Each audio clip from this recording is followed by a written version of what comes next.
Vice's documentary series, uh, which was called "Who Killed WCW?" Right. And you say it was purely the network.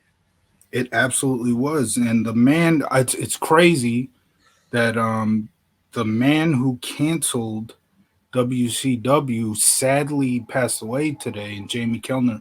Crazy timing that he passed away right around the time of that of this documentary. And you know what?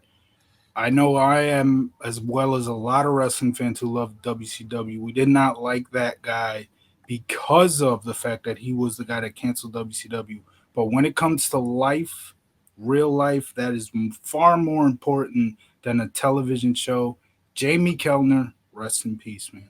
Yeah, R.I.P. Jamie Kellner. That is true. That's uh, I'm trying to pull something up here. I'm sorry. Hang on a second. Because I actually want to bring up something that you actually said on one of my comments talking to one of the brand members, Michael Roach. Shout out Michael Roach if I said your last name right. I know there's a lot of controversy in pronouncing Michael's last name because Jeff Lane actually said it on one of the recent castrating the marks, and everybody was saying, "Man, I think they said Jeff got it right."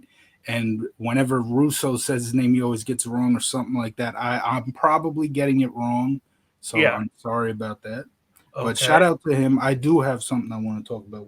A comment you made that involves the same topic here. Go ahead, please do. I'm pulling something up right Okay. now, so please do. Okay. Well, you Yeah. just like every other of these these marks that hate on WCW in 2000 will bring up one typical moment, like a couple of these moments. Oh, they put the belt on David Arquette, that's why they went out of business. They put the belt on no, they did this, the finger poke of doom, that's why they went out of business. You were in a conversation with Michael Roach where Michael Roach was responding to me, and I was saying, talking about how the whole AOL Time Warner merger went put them out of business. Michael was agreeing with me, so you came in and said, "Oh, did you see when the blood splattered and missed Kevin Nash? Yeah, you think when Jamie Kellner saw that, he didn't think, oh, why am I keeping this on my cables product? Blah blah blah." Yeah, no, that is not why WCW got canceled. Get the hell out of here. And That putting a okay. prop putting a prop on an actor is not why WCW went under. WCW was the highest rated show on the Turner networks when fucking Jamie Kellner came in and said, "I don't want wrestling on my cable network." That is literally the only reason why WCW is not on the air right now. Jamie No. Kellner came in. He didn't want wrestling on his network, and it's gone because of that. WCW, I should Do say, is you gone because of that. Not because the blood missed Kevin Nash or they put a prop on an actor. And yes, the blood missing Kevin Nash, I mean, that fucked up the whole segment. But for everybody when they want to say WCW is bad, they point to that. Like that one bad moment makes a whole fucking 365 days worth of pro wrestling year bad. No, that does before not make the before year bad. before I rebuttal that, I Okay. want to read a tweet from Ric Flair, and this is Yeah. what he says. He apologized for this, by the way. Fuck, thanks a lot, Frank. You just fucking blew the lead, but whatever. He did apologize, but he says I have tried to lay low on this, but let's face it. Who killed WCW? It's a three-headed monster: Jim Herd, Eric Bischoff, and Vince Russo. There's no individual wrestler or fraction that caused anything to kill WCW. It was the people in charge that created dysfunction, animosity, and tried to divide and conquer by lying to everyone and involving themselves in the promotion, which was the ultimate failure. God, I could give you 1,000 more examples. I am one to live through all three nightmares and to be saved by the WWE. I'm sorry. Thank you to the WWE for bringing someone who was dead in the water as a result of these three people back to life. Now, Frank, my rebuttal to that, I never said that segment with Kevin Nash and the blood thing. But you brought it up. I brought it up because it was mishaps like that led to the downfall of WCW. And let me ask you this: do you think if Jamie, and I know you don't like to talk about this, but Jamie Kellner doesn't even, or I should say, didn't even watch wrestling. He doesn't even know about the blood splat scene or any of that. Okay. He did not want wrestling on his show. Go ahead. Do you think on his network that if Mr. Kellner had seen the WCW ratings when they were on top for 83 weeks, do you think that if Mr. Kellner saw those ratings, that he would be like, oh, this wrestling show is hot. I don't want it anymore. Do you think that would have been the case, Frank? It was still hot in 2000. It was the highest rated. Yes, it was. It was the highest rated show on the Turner Network at that time. And Kellner still did not want it. He replaced it with movie replays. Why didn't he want it, Movie replays. Why didn't he want it? Because he didn't like pro wrestling, plain and simple. Because what was pro wrestling in 2000? Frank, it was exactly what WWE and WCW was. It was entertainment. It was damn good entertainment too. So that blood segment with Nash, that was entertainment. Vince Russo. I didn't say that. See, that's what I'm saying. You're doing it again. You are taking 1 point out of 365 days of wrestling. That's not what I'm talking about when I say it was entertainment. That was one mistake. Bash at the Beach 2000. Yes, it was entertaining. That was one of the best pay-per-views of the year. No, it's not bullshit, bro. That's not bullshit. That is bullshit, bro. Come on. Listen to the crowd, bro. Listen to the crowd. They were red fucking hot throughout the whole damn show, bro. Listen to the crowd. This man just said that the crowd was red hot when Hogan laid down on I did not say that. I did not say that. I said throughout the whole damn show. The whole show. Exactly. Part of the show was Hogan laying on his back, or what was it? Jarrett laying on his back. I apologize. Jarrett laying on, and Hogan putting his boot on his chest. That's part of the show. And he said the crowd was hot. And what Russo had planned for that could have been great, but Hogan decided to walk out because he believed that they were trying to screw him over, or because what the real story is. Russo, I should say, not him. Russo was told Hogan, call me back tomorrow or something like that. And the network went to Russo and said, I don't remember which guy it was. It was somebody from the network. Told Russo, or not from the network, from WCW actually. Told Russo, don't call Hogan. We can't afford him. And that's why Bischoff started thinking, or Hogan, started thinking, they're trying to screw me over here. Russo never called me back.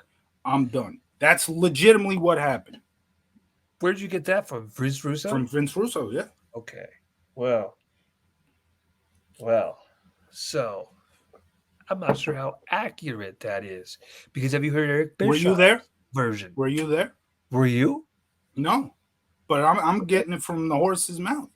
Eric Bischoff was working with Hogan. Horse's ass, but okay. Eric Bischoff was working with Hogan. He was on Hogan's end. So if Hogan's pissed off, of course Bischoff would be pissed off. Now this is according to Mr. Bischoff, because he was also there. Okay. So Eric Bischoff and Hogan, they got on the jet after the thing. Mm-hmm. What Vince Russo did in the ring when he cut that promo. Yeah. That wasn't talked about according to Mr. Bischoff and Hogan. They both say this. That wasn't talked about. Okay? So, they get on the airplane. They fly wherever they fly to. I can't remember where. That's irrelevant. They get off, and their phones are blown up with texts. Oh, yes, I have heard this story. Okay. I have heard this story. And all this stuff. Yeah. And it's saying Vince Russo just got this huge promo on you, which was not agreed upon And it according to wasn't. Eric It Bischoff wasn't. and Hulk It Hogan. wasn't. Russo said that himself. Russo said Then that it why was did Russo do it? off of a reaction. He decided this is what I'm gonna do to try to make this angle hot. If And that we're was the playing right thing to do if you're trying to start an angle. Hulk Hogan took that shit way without too him knowing serious. about it, are you serious? Why not? Hogan and Bischoff immediately left the building. He couldn't tell them. This wasn't back in the day where you can just text somebody. They left the building, turned their phones off, and went on an airplane. How is Russo going to tell them that? How is Russo going to tell them that? Maybe wait until the next fucking day and then Why do it the next fucking day when the moment is hot? The moment is hot on the pay-per-view. Do it at the pay-per-view. And for Hulk Hogan, he's got to know this shit is a work. So okay, let's play this scenario. What was his exact words? Don't work yourself into a shoot. He let those idiots that were calling him, or the idiots online that would say, "Oh, Russo buried Hogan." He worked himself into a shoot to believe that was real. He worked himself into a shoot. He said the own fucking thing he said in 2011 on X. He let that shit get to him. So let's play this scenario out then. Let's take it to 2011. Why are we taking it to 20? Just listen to me. Just listen to me. CM Punk, he sits up on that stage and he cuts that shoot promo that he cut. Okay? Work the shoot. Crowd is hot. Just listen. The crowd is hot. So what happens next after that? Instead of going off air, Triple H then comes out after Punk leaves. And Triple H cuts a promo about Punk without Punk knowing about it. That'd be great. He mentioned Triple H in the promo. So, of course, Triple H should come back and fucking go off on Punk. You make the angle better. And I guarantee you Punk wouldn't sit there and read Twitter. He even said, read X. He has even told wrestlers from today, don't look at what the fans are saying, because don't let them get to you. I guarantee you, and I love Hulk Hogan, but I guarantee you, CM Punk wouldn't be sitting there on X after the show's over. He's like, oh my gosh, Triple H did what? He buried me? No, I'm leaving. I'm leaving for real now. I'm never coming back. Yeah, no, Punk would not do that. And Hulk Hogan's a million times better than Punk. 2014, what happened? 2014, he left, but that's because he wasn't happy with creative. And you think that Triple H coming out and cutting a promo on him in 2011, that would have been great creative? You think he would have been happy with that? Absolutely. Oh my God, you're delusional, dude. That's money. Creating an angle. If he doesn't act like a fucking mark and believe it's real, yes, that's great damn TV. You want 5-star flippity flip matches. That's what you think great TV is. That's what you want. You don't want angles like that. You don't want drama like that. You'd rather see shooting star 450s, or at least most people today would rather see that than actually see drama. Most people, not me. Most people, yeah. Well, then what the hell do you want then? Because if you don't want drama like that, then what the hell do you want? I want good TV that entertains me. That is good TV. If that was good TV, then why is WCW still not in business? How many times do we have to go over this? Jamie Kellner didn't want wrestling on his network. If what's your favorite restaurant again? If Red Lobster is so good, why are they going out of business then? You don't like that argument now, do you? If Red Lobster is so good, then why are they going out of business? Bruh, because they don't know how to run. I have always said WCW did not know how to run a business. That has nothing to do with the television, though. What do you mean? The television is their business. Yes, but behind the scenes is the business. They're running the business behind the scenes. A company does not go out of business just because, blood splatter missed Kevin Nash, or they put a prop on an actor. It was the highest rated show on Turner's network. Jamie Kellner didn't want his highest rated product. That's why they went out of business. And also, yes, They didn't know how to fucking run the show backstage. That doesn't mean the shows were bad. They didn't know how to run the business behind the scenes, is what I mean to say. That doesn't mean the shows were bad. Well,